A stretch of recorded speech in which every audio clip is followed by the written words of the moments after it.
Hey everybody, it's Romania Black.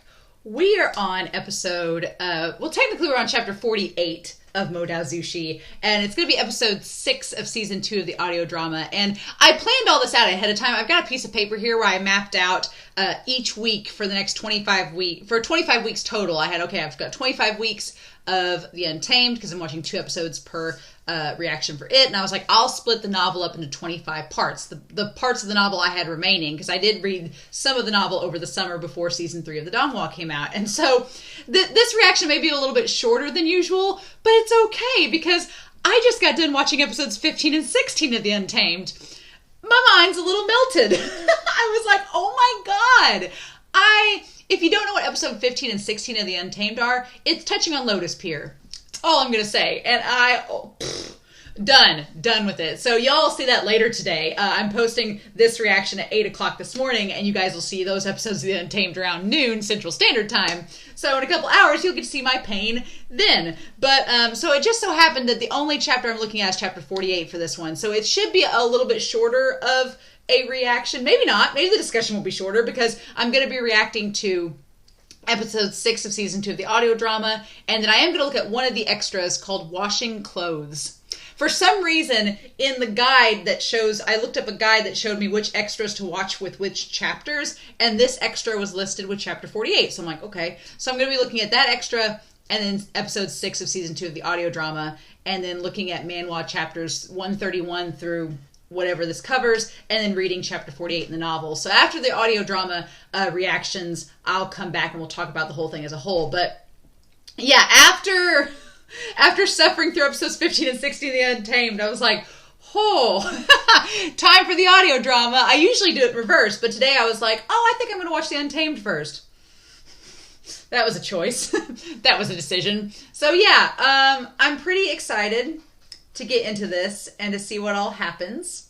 I'm very excited, but I have no clue. Right now, I say I have no clue. Right now, we have Yao. We're in his chambers. We found Mingjue's head. But again, things are slightly different in this than the Donghua, so I'm curious to know what this chapter is going to give us. If we're going to get up to Baby Ling stabbing WuXian or not, if that's going to happen, I don't know. It's a 30-minute audio drama episode, so a lot can happen in 30 minutes with an audio drama, so I don't know what all we're going to get this chapter, and how we're going to tie back to the flashbacks. That's the thing, when we're going to tie back to those, because we haven't done that yet. In The Untamed, we're doing that right now, but we haven't got to that point in the novel yet, so I'm very curious. But anyway, I've spoken enough. We're going to do this now, so I'm sure it'll be all sunshine and rainbows, right? So let's do this, shall we? We are going to start chapter 48 of Modao Zushi, and we are going to start that here in 3, 2, 1, and let's go.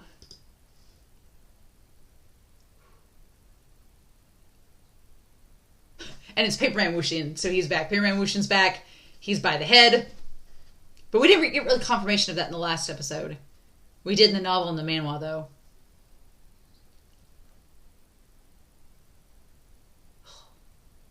And you can see it. Hear him pull it back. Was it you?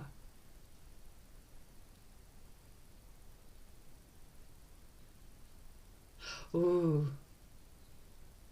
And now we're going to see what it is. Oh my god. Oh my god. Yes.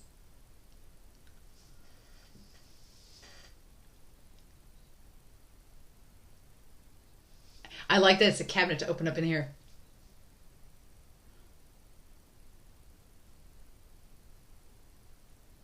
Uh-huh.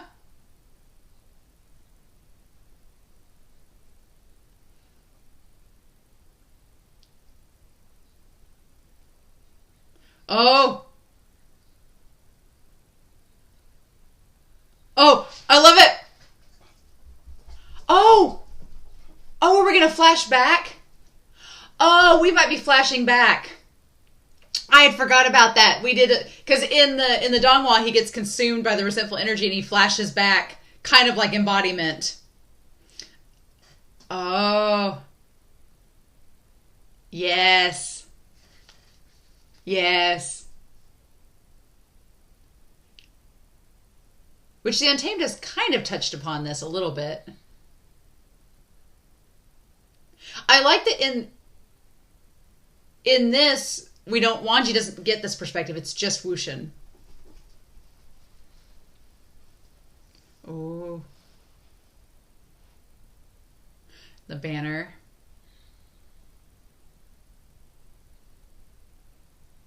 I like the echoey sound of his breath. It's crazy.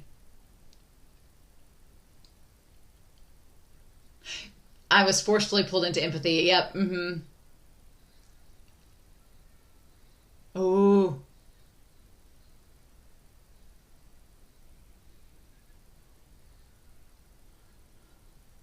Okay. How we doing this?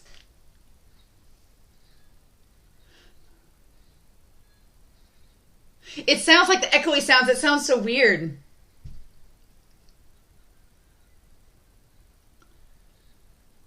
Oh, so we're doing the Sunshot campaign. Okay.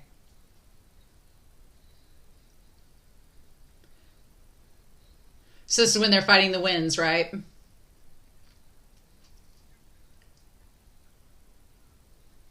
So we're clearly seeing this through Mingjue's perspective.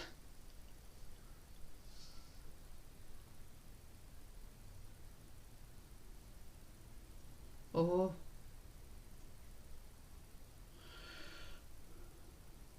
You can hear the horn in the background. Yeah.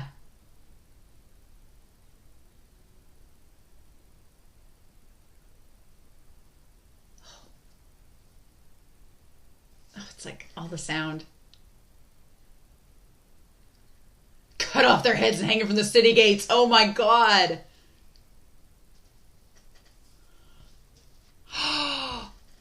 Oh, and it's the Mingjue. Yeah, so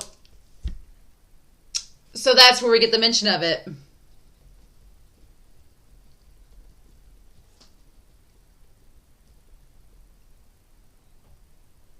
While I'm here, I might as well find out the reason he was dismembered. Okay.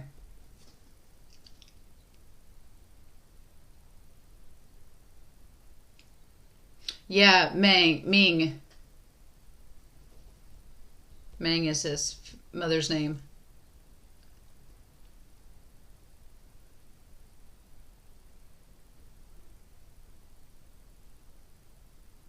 Ooh. Meng Yao.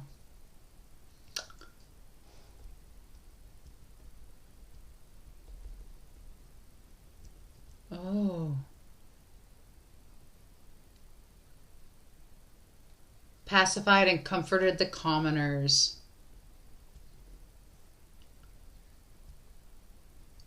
Ooh, so he's been there a few months. Interesting. So he's been there a couple months, like cleaning up the battlefield.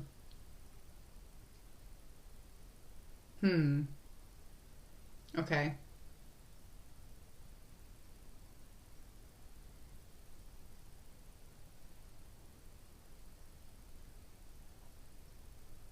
I forgot that we would go into the passing at Yao's backstory.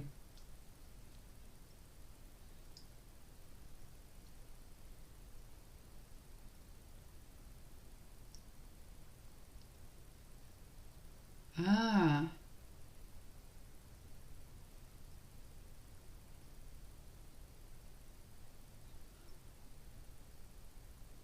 Oh. Why didn't he want to go in the cave?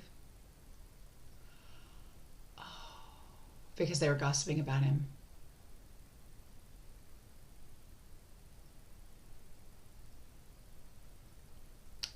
Ah. Because his dad's a prick.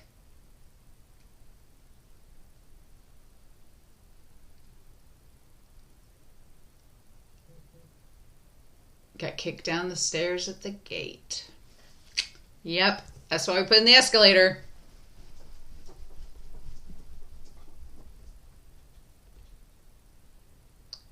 And since there's XiChen, why would he welcome another son? Huh. Yeah, no joke. Oh, that's awful. Oh. Oh, that's awful. Oh.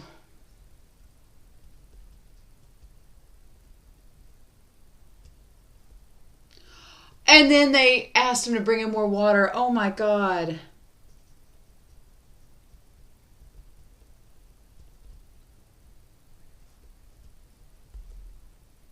Oh. So his father would accept him. Damn. Oh. Yes. Wow. And that's why Yao originally liked him. Because he stood up for him.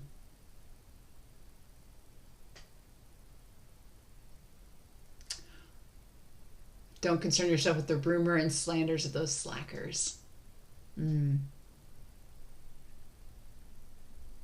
Make them, the more you should work to make them speechless. Oh.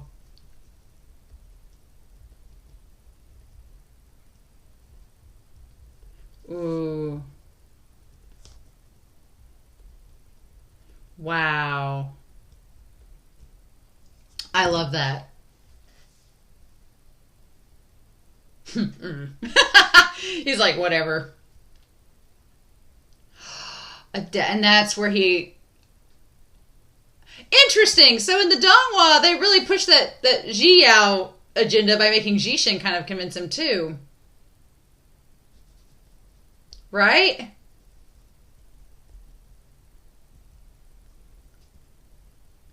I feel like XiChen was involved in that process in the Donghua.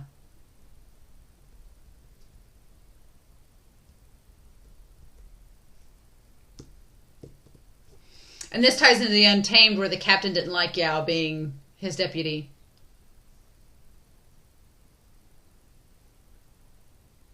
Oh.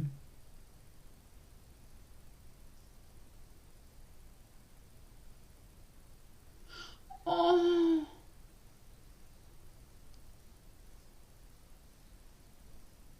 Oh.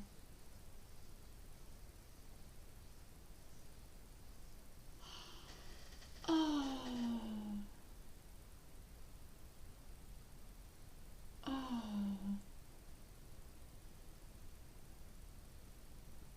Oh my gosh.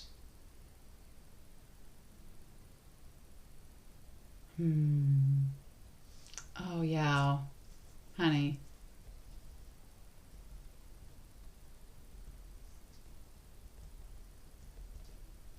Oh. And the chaos of war. We must not be indifferent or unconcerned. Wow, yeah, so they're setting Yao up to work for the civilians. Wow, okay.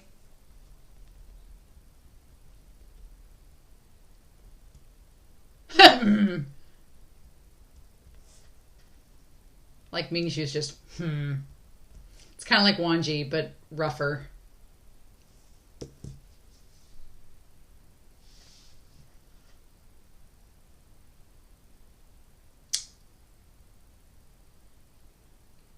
Wow, yeah.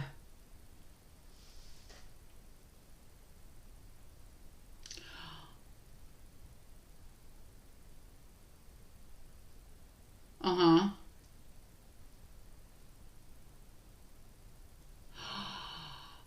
XiChen was the only one that took a sip. Oh, that's awful! God!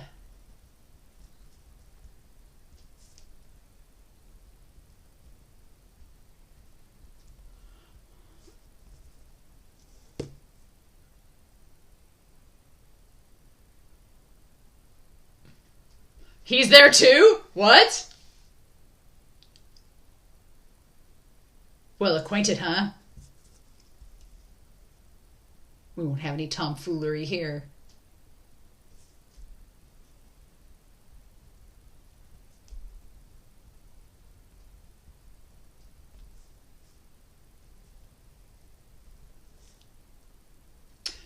The fiery personality.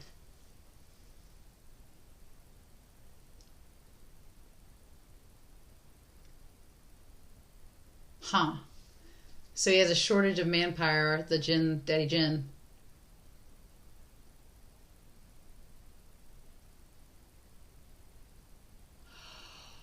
So he's suggesting that he goes there.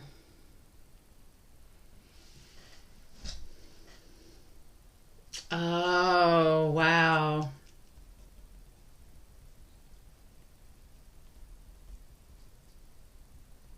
Mm.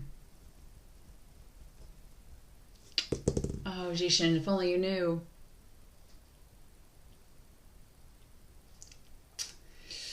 But an opportunity is going to present itself when he kicks you out, right? Mm-hmm. Oh. Oh, and he heard it.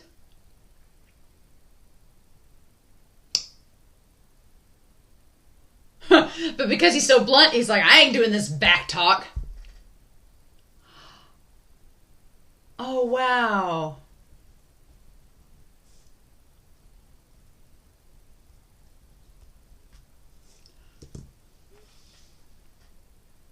Wow, Mingjue. Your conduct mirrors my ideals. Well, huh.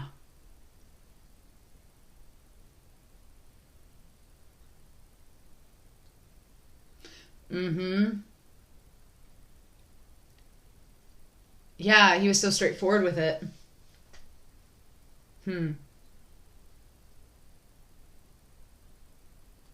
Then there's no need for words. Oh my gosh!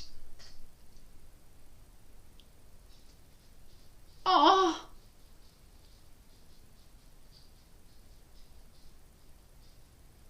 Yeah. Yeah, they've met before. Where? When? Give me the details! The shame of a lifetime.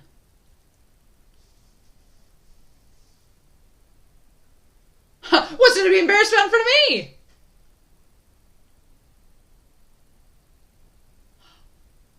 Oh.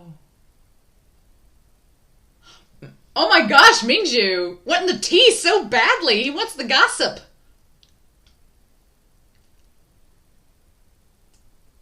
Huh. Wow. I wonder if that's what the washing clothes extra is them meeting. Because it was like that in the Dongwall, right? They did.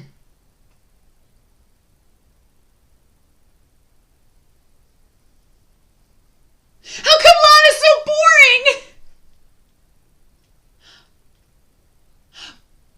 boring? True, that leaves it to WuXian doing all the talking.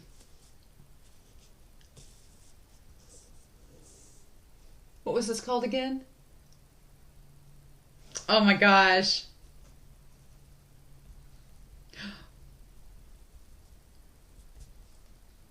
Ooh.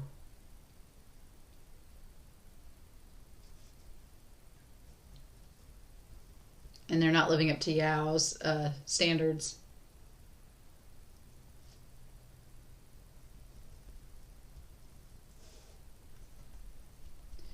Hmm.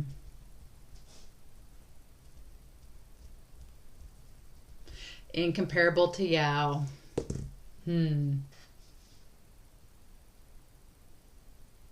Yeah. Oh. Oh no.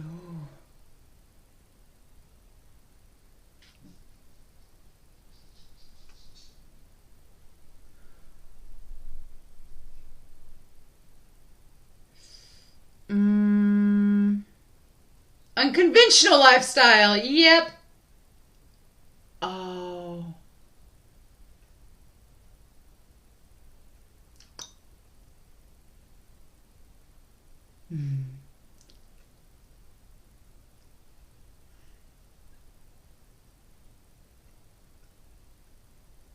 True. He could work his way up from the ground up. Planning something. Oh, so he was thinking Yao was planning.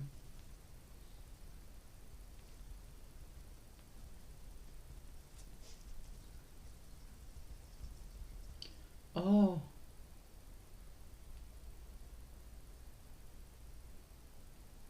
Ooh.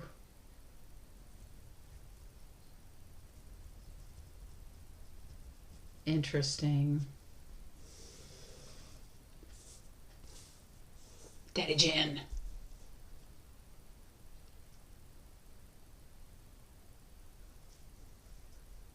Uh-huh.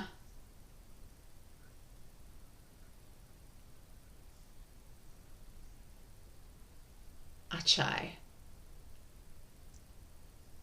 Hmm.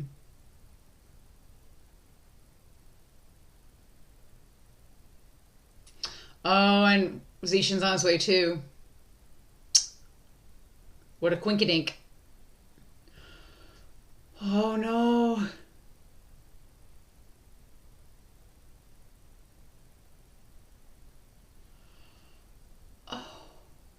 Oh.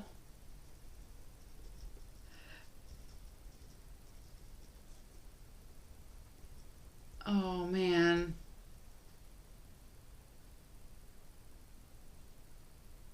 3 months.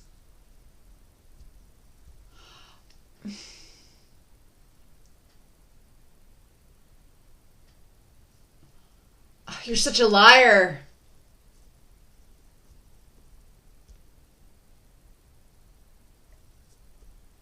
He even tries to he even tries to pass off like something bad's happened to him. Mingjue's like, peace out. I didn't come here to see you, I came here to see Yao.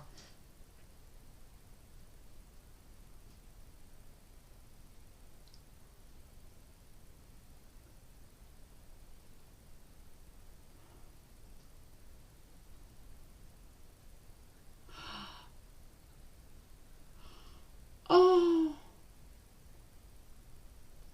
Oh.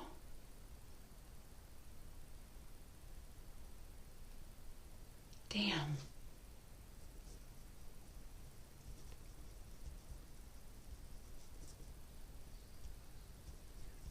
So is this going to end exactly like the Donghua then? Ah.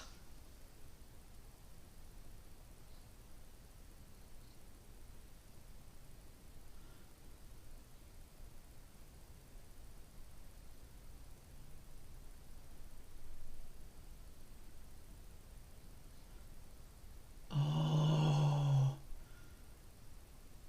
Yeah. Yeah, okay, yep.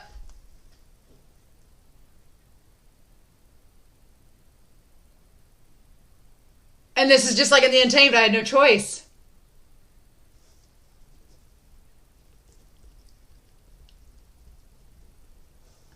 Oh.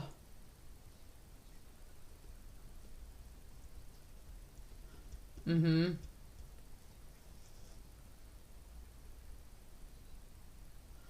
Oh.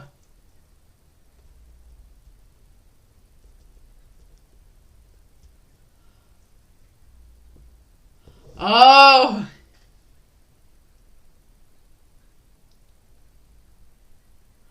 Oh my God.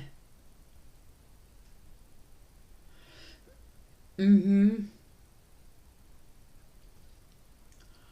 Oh. Oh my God. Oh.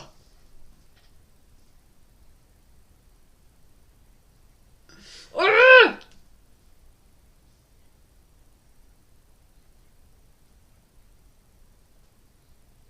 Oh my God, yes. You should not have killed him.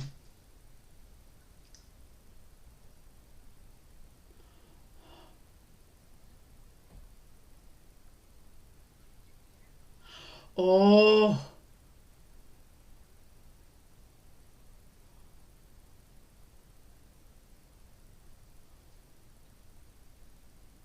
Oh.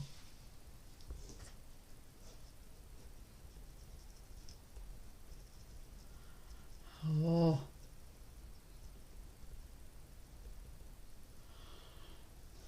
Ho, ho, ho, ho, ho, ho.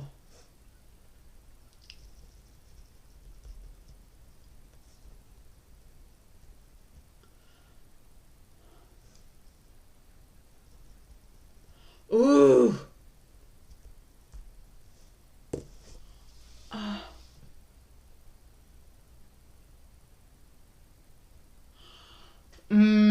Was it an act to get me to stand up for you? No, I don't think it was, though. Well, that could have been.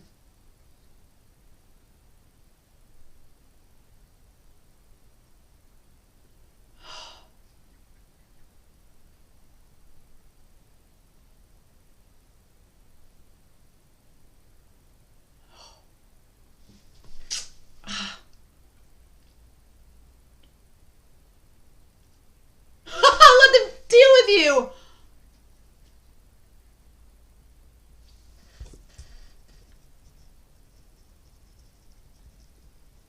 I cannot falter here. Oh my gosh.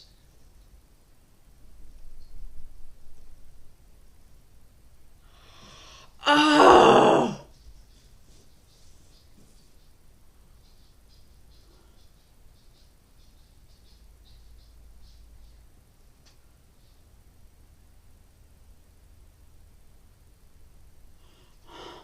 Oh yeah, just repent.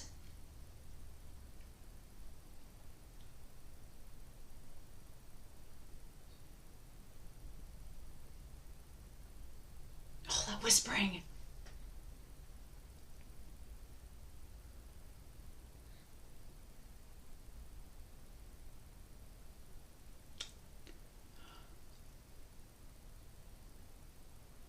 Oh my gosh.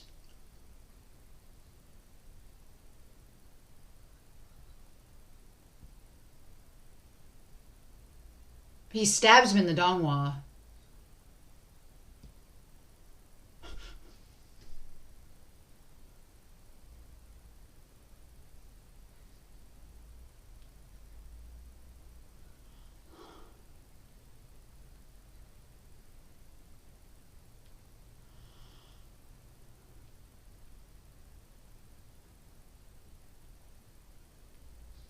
And he stabs himself. Okay, so this is when he... Yeah, okay.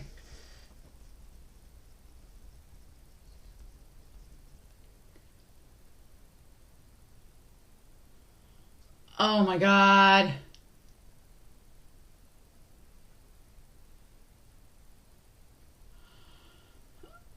Oh, Oh.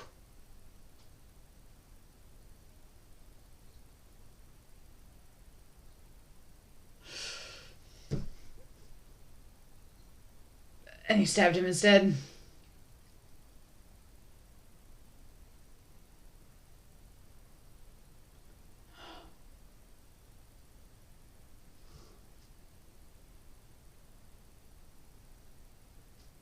Oh my gosh, yeah, this is just crazy.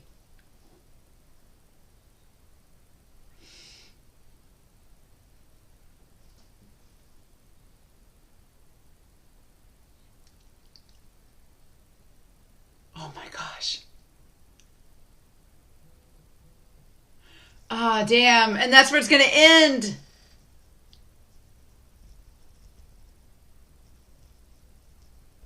That part always did confuse me. It confused me in the donghua, and it confused me in this too. And I'm sure I know you all have commented before about it, but it's my mind has gone blank since then.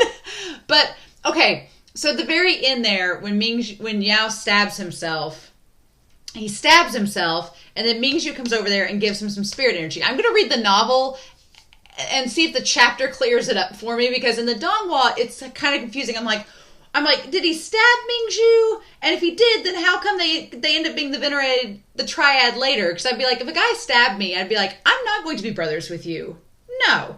So that part's weird, right? That part's very weird. I've always been curious about that. Like if it's, I don't know. That part's always confused me. So I'm hoping when I go back and read the novel, it will make more sense of what exactly happened in that moment, and I can talk about it, because that part's always confused me. I'm like, if he gave him the spirit energy, was that the point of it? And then he stabbed him, or did he like trick him and implant something in him or something? I need to go back and read the novel, which I'm going to read that chapter next. But oh my gosh, just Yao. We actually, the Donghua's not done a bad job of adapting this show. Obviously, can't do all the steamy bits and like all the extra, uncensored things. But as far as getting across this whole point here with Yao, it's pretty spot on. I mean, a lot of that's there. There's a little bit more that we get in the audio drama than we do the actual episode, but oh my gosh. I'm assuming in the next episode we'll get the whole brother and everything. It's weird with Wanji not being here. You can feel his presence being absent, even though he never talks. It's kind of crazy, right? All right. I am curious to know what they're going to preview with this next episode. I'm curious to know what they're going to preview with it, right? But yeah, everything else is pretty... Yao's voice actor is great in this. He's so good. Going from me, he's so hard to read in the audio drama and in this, because he goes from being like meek and innocent to being like kind of sinister and kind of sneaky and kind of slimy, but then he's not. Yao is such a complex character, and his voice actor does a really good job, like with Shinsu, of making him very difficult to pin down. Like you question whether or not he's truly, like, is he really evil? Is he not? I don't think he is. I wouldn't describe Yao as being evil. He's an antagonist for sure for WuXian and Wanji, but he's so complicated, and you get a lot of the reasons why he does the things that he does, which we'll talk about with all my notes. But damn, yeah. So we got like a little bit left of this, but yeah, So yeah, I covered pretty much most of the episode of the Donghua. I can't remember. WuXian ends up getting he snaps back from the empathy, and Yao finds him and tries to cut him with the sword. So that's probably, I guess, how we're gonna get back. It's so crazy that we're getting this so early on in the novel, and with the Donghua and the Untamed, we're getting all the flashback stuff first. So it's very interesting. Very interesting indeed. But I'm guessing the extra that we're going to watch here in a second is the whole thing about Mingjue, about Yao and XiChen with the washing clothes that was touched on in the Donghua. I guess that's what the extra is going to be. I'm pretty excited about that, because I was like, washing clothes? What's this extra? And then it's like, oh, it's Yao and how him and XiChen met. The Donghua showed it briefly, but they said it was embarrassing. So maybe the audio drama does something a little different with it. I don't know. We shall see. Let's hear this preview.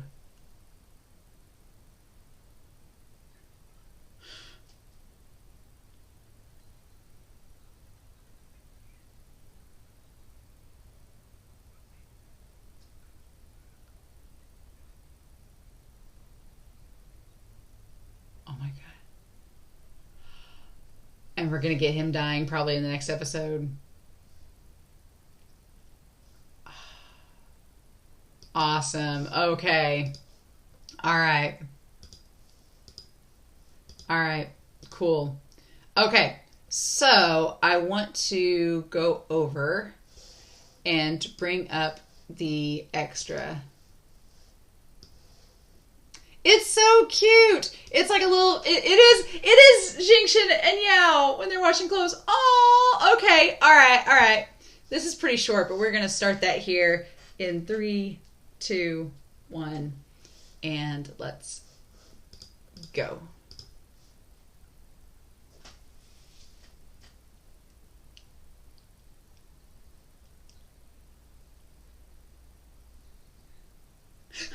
I'm washing clothes. Oh.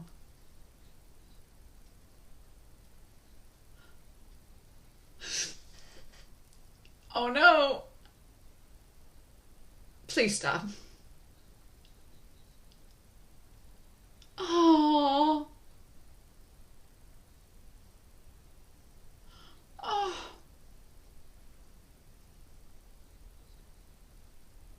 Okay. Walks to the side obediently.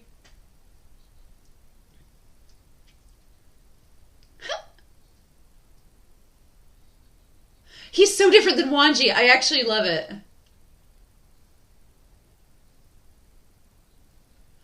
Yeah, he's so different than Wanji. But you can clearly tell they're brothers.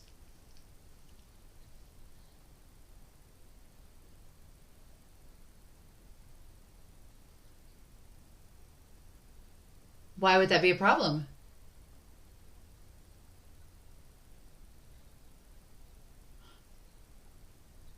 Oh, is that so you think they're pretty?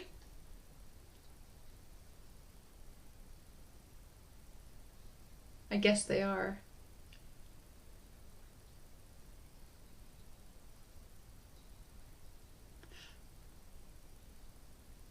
Oh.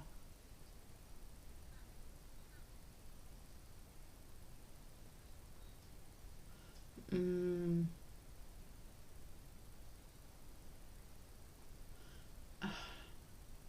Ah! Shut up.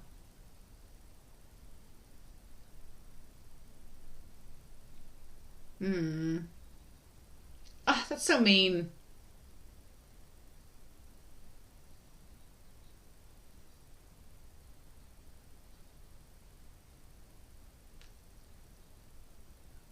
Oh!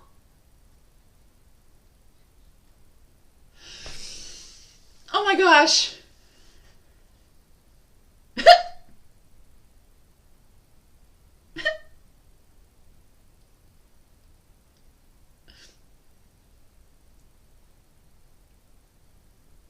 Oh!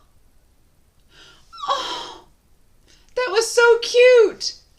That was so cute. Oh my gosh. Okay. All right.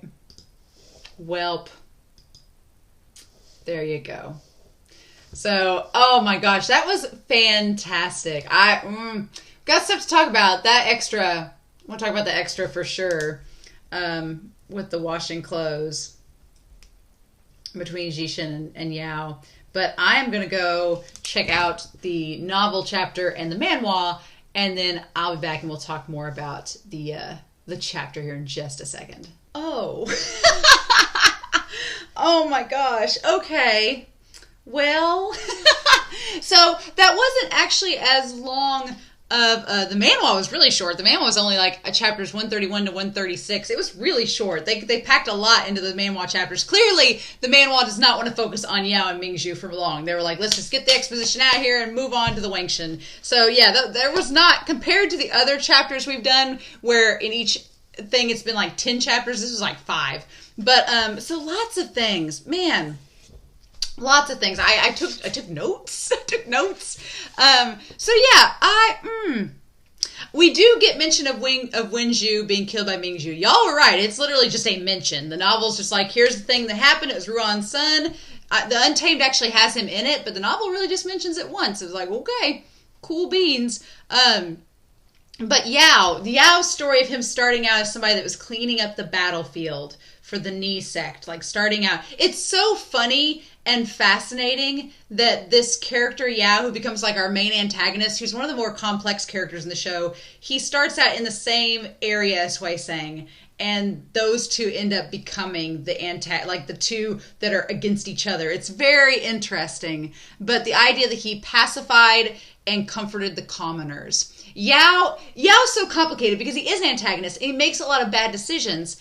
But there's good intentions there. Like, he was trying to comfort the people that were commoners, that weren't of the big prestigious clans and things like that. And all of his actions as the main sect leader, seem to be trying to help out those that are more common, because he comes he's the embodiment of someone working their way up from nothing.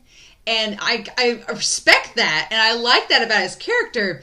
It just sucks because he makes some bad... We've talked in other shows like Attack on Titan about antagonists, and there was a YouTube commenter that said something really cool about that, in that usually your antagonist, like a villain, is usually someone that has good intentions, but they go about it the wrong way. And Mingjue comments in this chapter that Yao's going about it the wrong way, and that's going to lead him to become an antagonist, and it does. And it's so good. Now, the novel mentions something that neither the audio drama or the donghua do, and that is the keepsake that Yao's mother had, the pearl button. And going back and reading the chapter, that part hurt a lot, because the idea is that whenever old Daddy Jin would go around to all the brothels and everything, he would give the woman he was seeing this pearl button, and this pearl button would be a sign of like, oh, I love you, look at this fancy thing I'm giving you, it's a sign of my affection. And but the thing was, Daddy Jin was so wealthy that he would just hand them out like they were candy. They didn't mean anything to him. It was just like a thing to get the woman to sleep with him, and it meant nothing.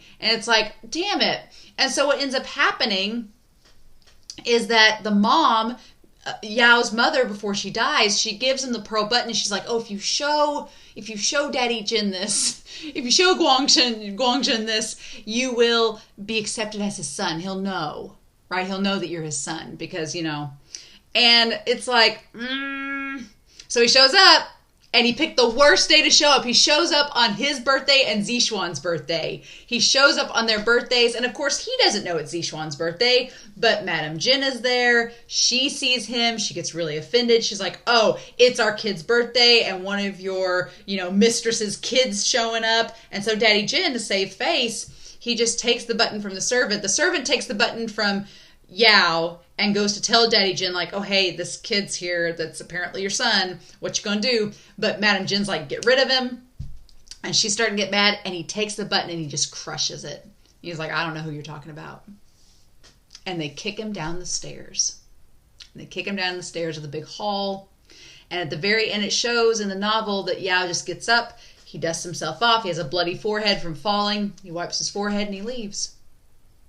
But that idea that Daddy Jin, like, he committed all these heinous acts by just having sex with all these women and not taking in their kids, and then just abandoning them, like not owning up or having any responsibility for his actions, and then just someone like Yao.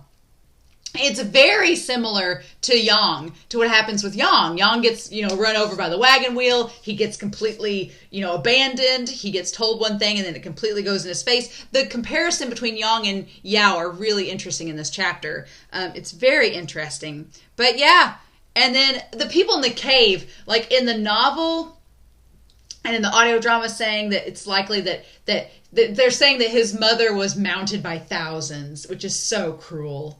And them saying, how do we even know that Yao's his son? It's like, I felt for him. I really did. Because he was sitting outside the cave listening to that the whole time. Like, here's the thing about Yao. I don't believe Yao is an evil or sinister person. Or I don't believe Yao is a serial killer or a psychopath. He's just someone that he's been basically drugged through the mud his entire life, to the point where it just the idea of getting revenge on these people just starts to consume him. And it's like, it's awful. But yeah, and then right around that time, that's when he meets Mingjue. And I love that. I love that Mingjue is just such a straightforward character. And he has a bad temper. That's his Achilles heel. Mingjue has a very bad temper, and he's very blunt. He doesn't see things, he sees things very abstract, but when he's kind, he's kind. And when he's mad, he's mad. And I like the idea that these people have been just like raking Yao's name through the mud, and then they're like, hey, come here and get us some water. And it's like, you guys were just talking shit about him. And Mingjue stands up for Yao. And I love that he makes the comment to Yao. He's like, these people that are talking behind your backs, you just need to do more work. You need to work hard so that you leave them speechless. And that doesn't always work. There's a part of that that's like, yeah, that sounds good, but that's not how the world really works. And we see that case in point with Daddy Jin later on. But the words sound good at the time. And Yao is like, oh, well, I'm glad you feel that way. But he's like, you clearly don't know how things have been for me. And it's like, no, he doesn't.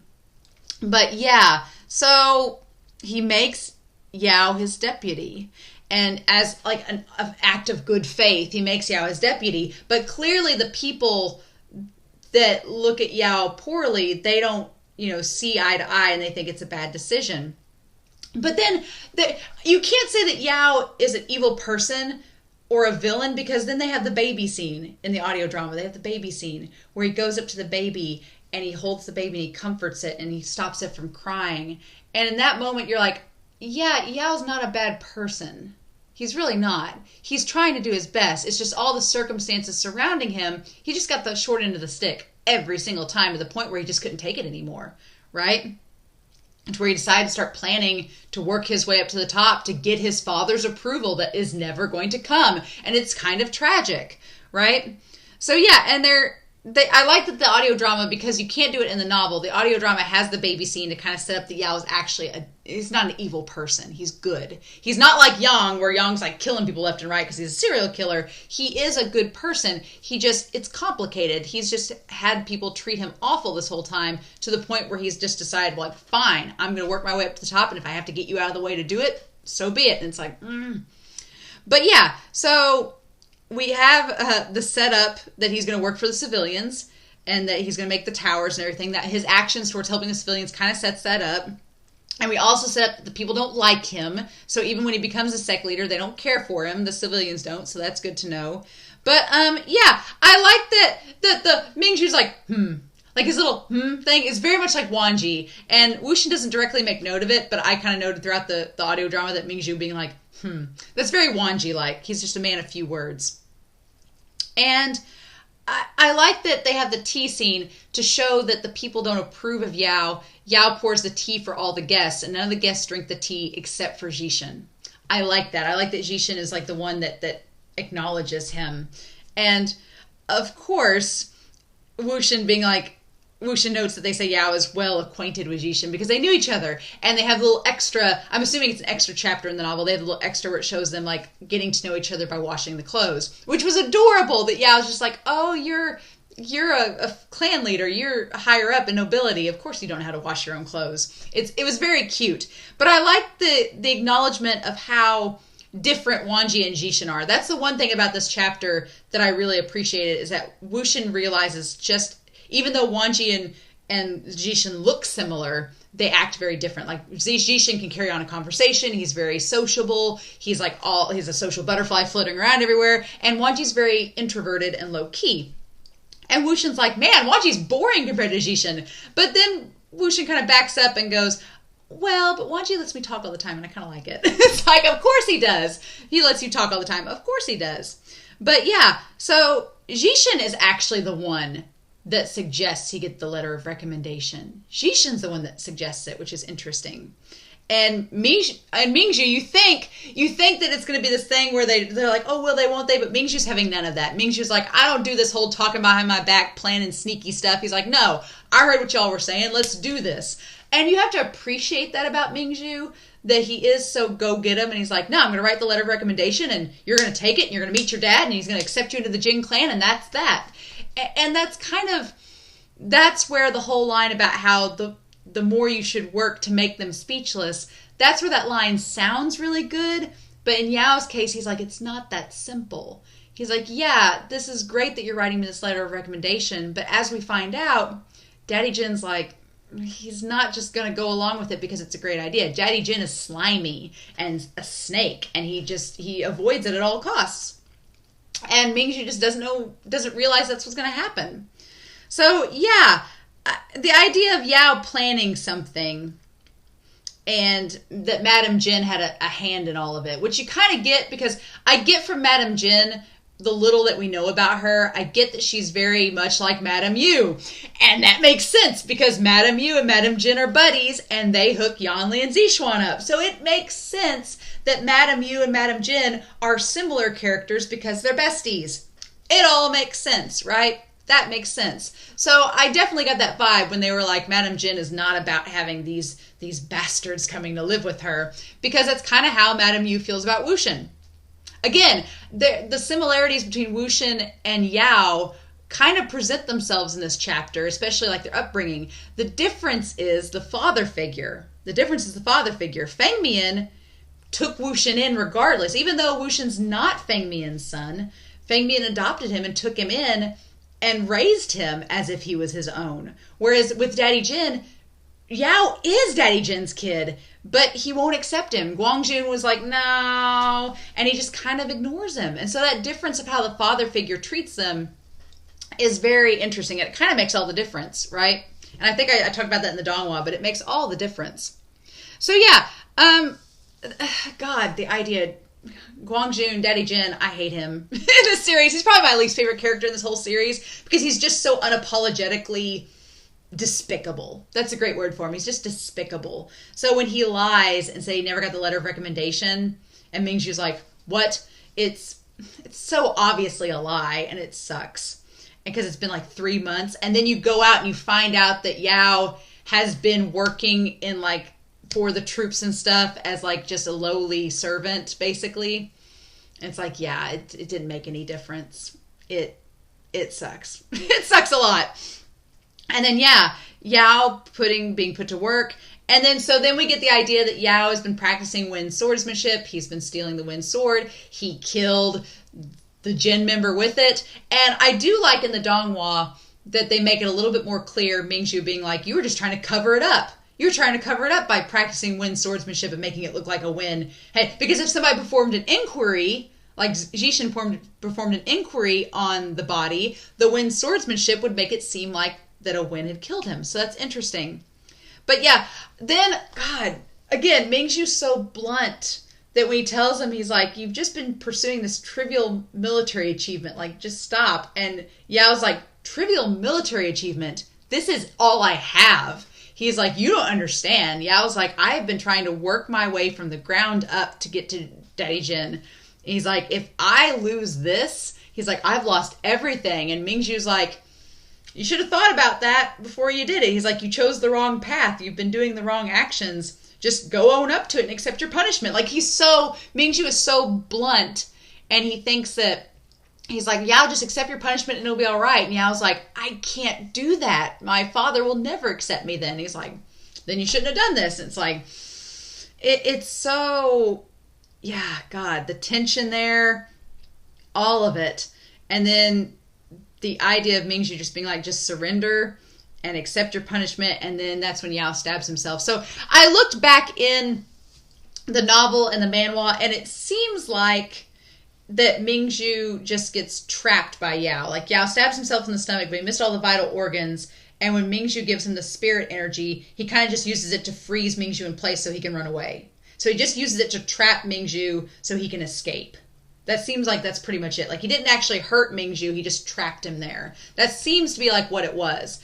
And then the chapter ends, and the manhwa chapter ends with Mingjue telling XiChen, he's like, if I ever see him again, I'll kill him. And XiChen's like, I'm sure he had a good reason, because XiChen is standing up for Yao. He's like, I'm sure he had a good reason. It's like, ugh. So, you know. But yeah, as far as the notes from the actual novel and things like that go, there were a couple of extra things that the novel and the manhwa include that I wanted to talk about with this. But there's throughout the novel chapter, throughout chapter 48, WuXian constantly is making little acknowledgments about Wanji. Like, he notes how XiChen and Wanji are different and how they're similar. And he notes that people are praising Wanji. He's like, oh, look, Wanji, you're getting praised. And like all this. And I feel like in the Donghua, in the episode of the Donghua, Wanji was actually there. So WuXian could be like, hey, you're getting praised. And Wanji's like, But in this, it's just WuXian using empathy and Wanji's not there. And the manhwa shows a shot, which I really like, of Wanji like touching his lips, like remembering the Paperman kiss. And then he notices that WuXian's like tensed up from from the resentful energy from being with Mingjue. So we do get acknowledgement that Wanji knows something's up. But in the chapter itself, there is a note by the people that he's just listening to casual conversation, and he makes note that back in the flashback, him and Wanji didn't always see eye to eye. And WuXian's like, when we were battling the winds, I'd be digging up graves, trying to get corpses, trying to use the demonic cultivation, and Wanji would be following me around, telling me that was a bad idea, it would harm my mind and my spirit, and I should stop. And we often ended and parted ways on bad terms. And I love the line in the novel where WuXian goes, it seems like a lifetime ago. Because it was a lifetime ago. And it's like, it was. He had died and then he came back. So it was such a good line. And then at the time in the Mingjue flashback through empathy, the people are all like, well, as long as WuXian's using his powers to get rid of the winds, it's all right. Which ties in the Donghua back to Chang being like, well, as long as he's using it to get rid of the winds, it's okay. And it's like, aha.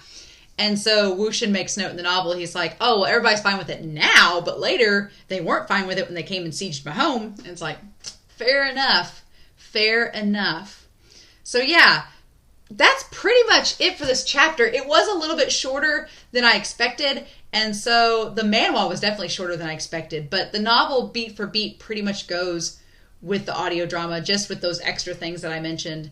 And then I've been pretty satisfied so far with how on point the Donghua really has been with this part of the novel. Like, it's been pretty much, it's rushed a couple things, and we don't get to see those extra moments with Yao, especially in the extra with him and XiChen. We don't get to see him like with the commoners and with the other people around town. We don't get those moments that help build Yao's character up. But the Donghua did a really good job of adapting in this, I feel, as best as it could. I really feel like it has done a good job adapting so far. So I'm interested to know where it goes to from here. The next chapter that I'm going to read is chapter 49, and that covers 2 audio drama episodes, which is going to be episode 7 and episode 8, and then there's 2 extras that go along with that. So this week was kind of short. Next week's going to be pretty long, probably, right? So we will actually, round out the 2021 and going into 2022 with a nice big old dose of Mo Dao Zushi, the audio drama and the novel. So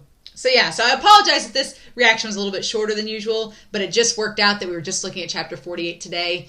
As y'all will see in a couple hours, The Untamed, we're at Lotus Pier burning, and it was a lot.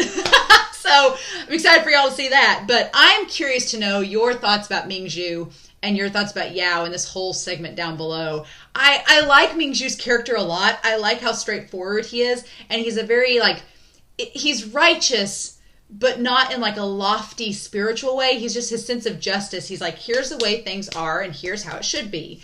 And the problem is, this world's a lot more complicated than that. And so, in Yao's case, he's like, you don't realize how thick this gets. And it's like, So, yeah, it's very interesting. But y'all, I'm excited to hear your thoughts down below. But in the meantime, I hope y'all have a wonderful week. Please stay safe, take care, and yeah, I'll be back next week with chapter 49 of Mo Dao Zushi. Bye.